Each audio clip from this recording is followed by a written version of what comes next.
Okay,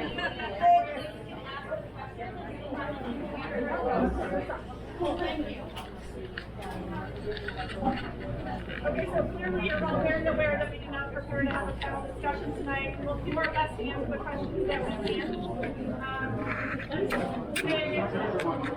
Ladies and gentlemen, everyone can move on this side. I do have questions prepared by several neighbors, but I do not by any means want to monopolize. If someone has a dying question that's appropriate, please feel free to ask. I can also go through this list that I have here. So again, if something's not being covered and you have a burning question, don't let me monopolize. And thank you, Metra team, for switching things up for this last minute. So folks, let's just remember, let's just be courteous, let's be respectful, okay? And hopefully this works out, okay? And we're also we have an email list that we're creating, so if you have interest in discussing in a community forum outside of just the Metra, we're collecting that in our talk. Thank you all.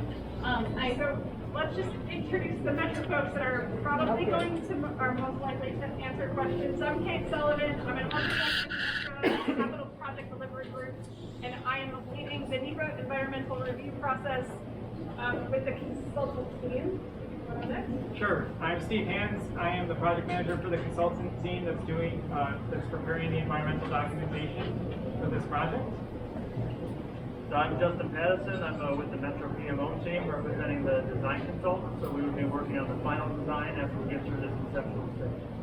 I'm Michael Gillis. I'm the joint communications.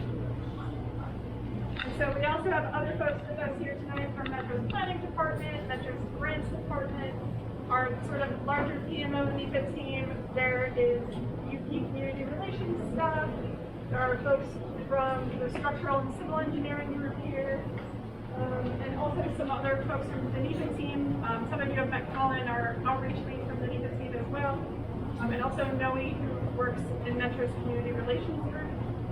So hopefully you had time to talk to folks tonight, but I guess Brenda will give you the first couple of questions, and if people want to raise their hand if they have other questions too, we'll try to find a way to moderate this. But also I think we'll have to wrap this up probably at about 10 to 8 no later, so We'll be respectful of time. Thank you. The first burning question that some of us have had is, what are our rights as adjacent property owners as it pertains to this project?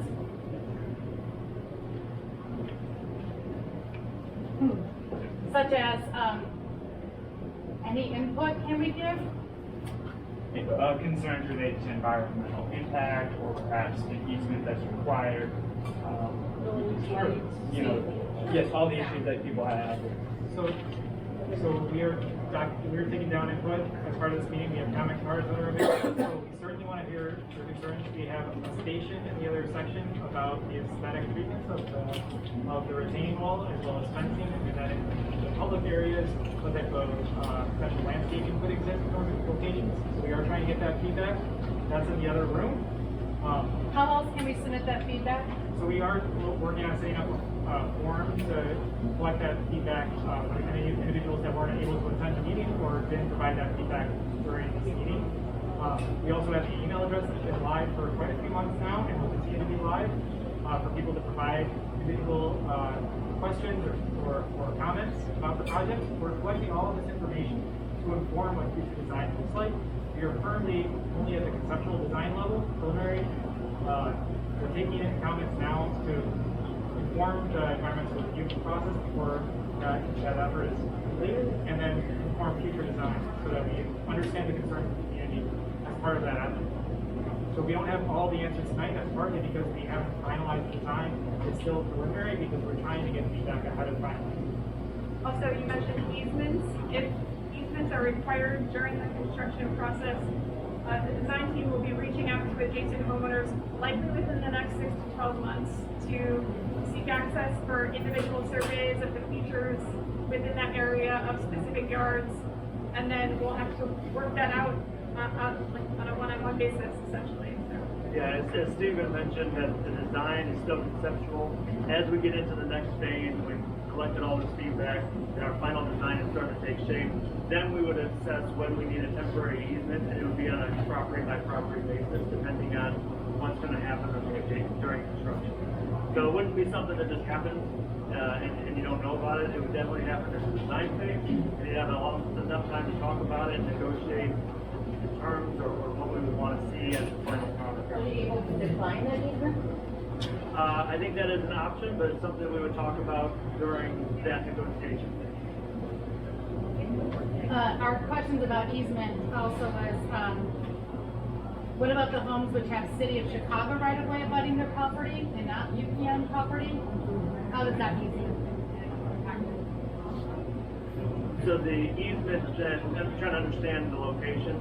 If there is city property directly adjacent to railroad property, then that would be an agreement between the city and the railroad.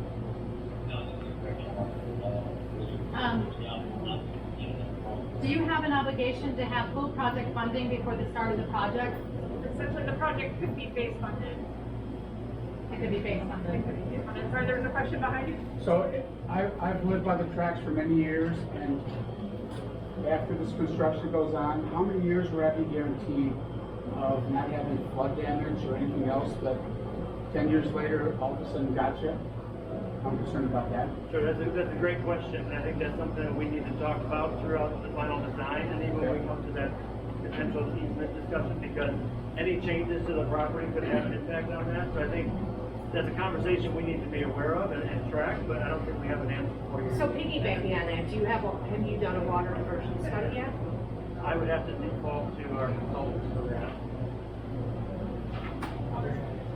A water diversion study, so essentially where we have a private alley and then there's the fence and the tracks. And so in our private alley, we have the sewers for the city. Right.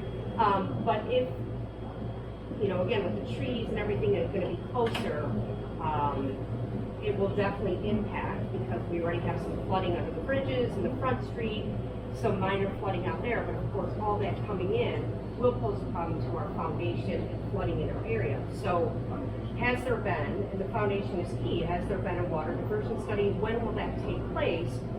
Have they even thought about that? Has anything been done with that? And I definitely want access to that water diversion study so that I can get representation to make sure this is not going to damage my home. And again, and what he said, is they say, oh, okay, this isn't going to damage your home, but then we have large storms years later that it does. And I've seen it happen in other places I know. Yes, I want to make sure I understand your concern. Currently, some areas have a retaining wall along the embankment. Some areas But there's no drainage holes, so now the drainage holes are going to go to the city sewers, which. With the new walls of what you're asking about? Correct. So that is something we are working through with the city. So there's no determined plan to run that to city sewers or to let it drain through the embankment below grade. So it's something that we are still working on, and being that we're in a conceptual phase, we haven't gotten to our conversations with the Department of Water Management. We have been talking with with CDOT about the underpass, the roadways, and drainage there, so that is an ongoing conversation. We don't have a solution yet, we are still in the concept phase. Okay. But if you could, please send an email to the project email so we can report that concern, and we can track that then through final design. Okay, and do we know approximately where you're at in that phase of the water diversion? No, we would have to get through this phase first before we can even advance to a final design. We'll have this But conversation. there's so many different styles, so we have retaining walls right now that are basically stepped up and then go to the track. You're gonna rip out all of the trees, put all the plants, everything there, that right now are keeping all of that absorption, and the sewer is on my property. The only sewer that factor are on all of our properties at Hardy.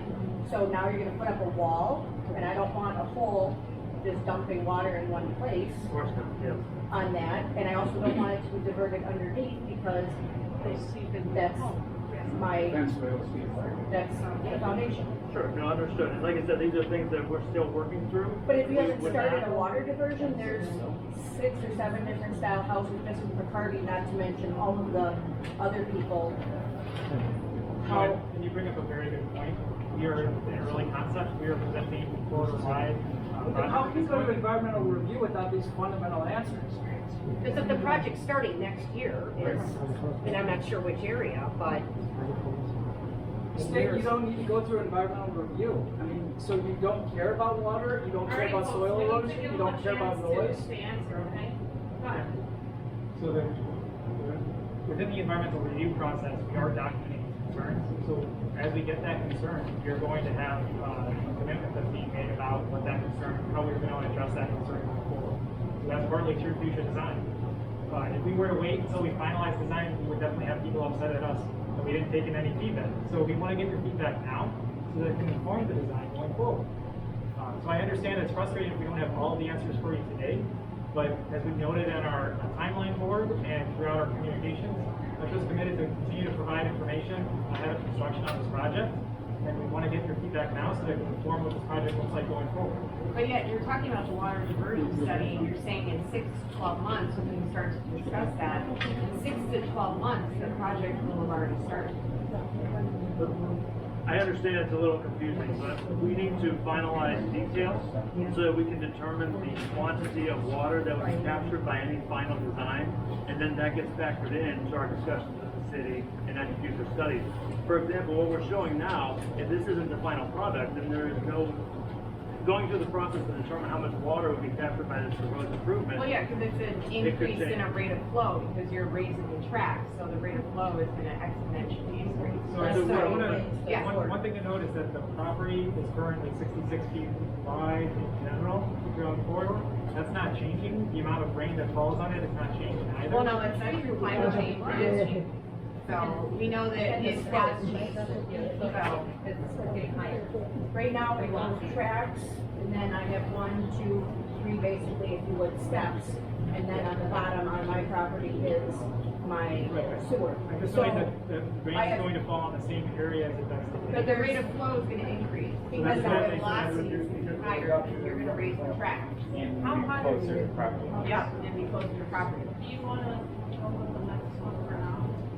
Sure, that was a huge issue, the water drainage though, so I feel like we have outstanding questions on that, so hopefully that gets addressed. It sounds like there's definitely going to be an answer to the frequently asked questions that we will be posting to the website. We are collecting Thank you. feedback tonight. Thank you. And anything on comment cards, we're going to look through and make sure that we're providing responses to that.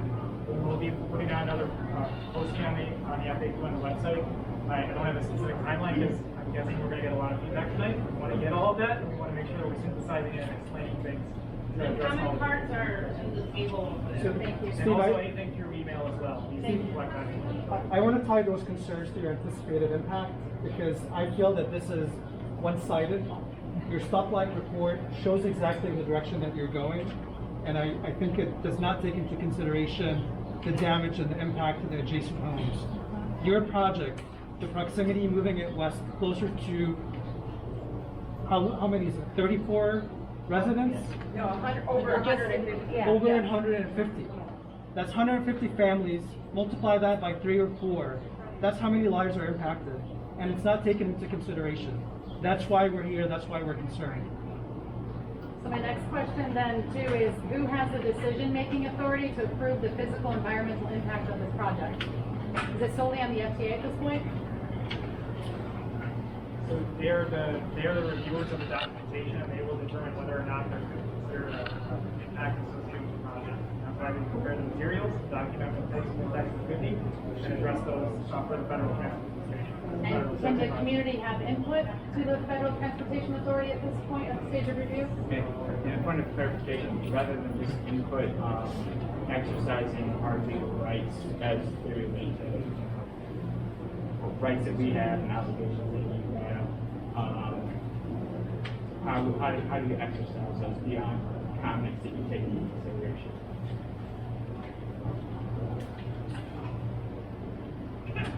The distinction, obviously.